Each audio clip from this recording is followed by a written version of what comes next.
Welcome to World of Woodcraft. My name is Philip Bradley, and today we're going to be making a zebra ply lamp. I started off by cutting some squares of plywood and I'm gluing it up.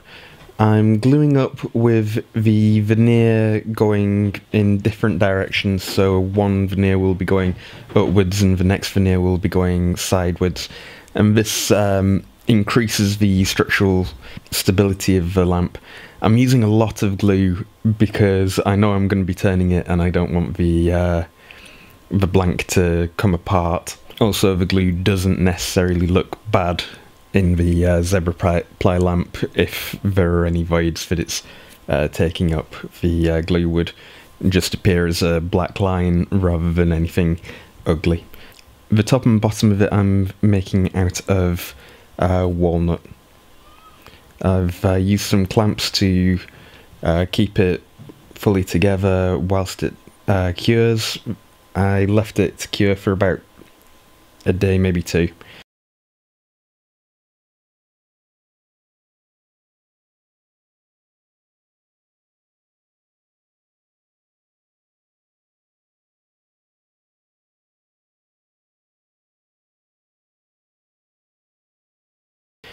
Here what I'm doing is I'm just trying to make sure that I've got the wood completely parallel.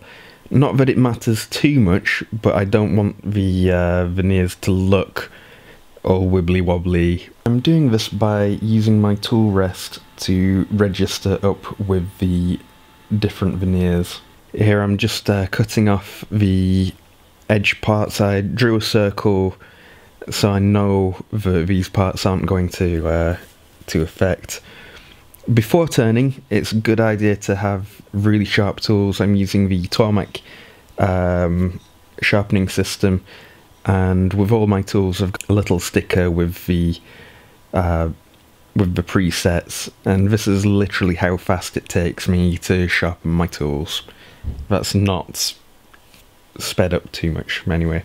I take off a little bit of the burr and it is razor sharp, which means that I can make really quite nice cuts. I have to admit I don't sharpen as much as some other turners, but when I do a really good job of it. And I'm just turning down a shape. I came up with two nice shapes for these lamps. I'm sure that if you're making your own you'll be able to come up with different shapes. One of the shapes is based on a bell shape, like the Liberty Bell or just a regular school bell, and the other one is based on the pottery kilns, the bottle type pottery kilns in Staffordshire, which I've always thought is quite a nice shape. And with a really sharp tool I don't get too many fuzzy tear-outy bits here.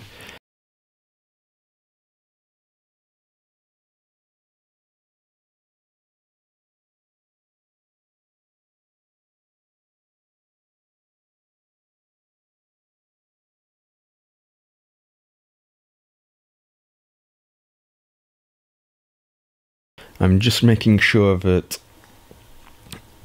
with the fittings that I've got, I'm not going too far down that I can't use the fittings, but I'm not leaving too much extra space either. I turned a dovetail tenon type of thing, a chucking point on it before, and I'm just going to finish the outside before drilling in and doing and making a space for the fittings. So I'm working through the different grits and using CA glue just to make sure that everything's together. I did notice that I had one or two little voids within this particular one, so I'm filling with sawdust and CA glue, and I had a little bit of extra sawdust and CA glue, so I'm just tidying that up a little bit once the CA's fully cured, and I can polish it within an inch of its life.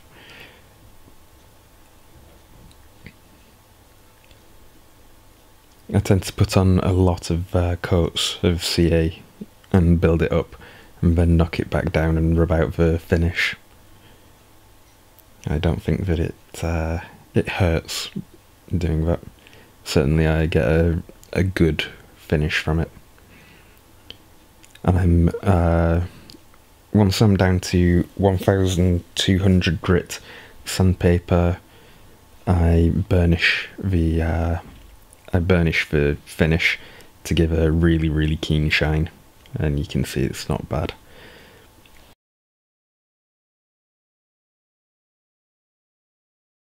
Now what I'm doing is I'm just hollowing out, drilling to a depth that I like, and I made sure that the fitting could go in there. Unfortunately I lost a little bit of footage, so you can't see exactly what I did there. And now I'm just finishing off the bottom, making sure it's as flat as it can be.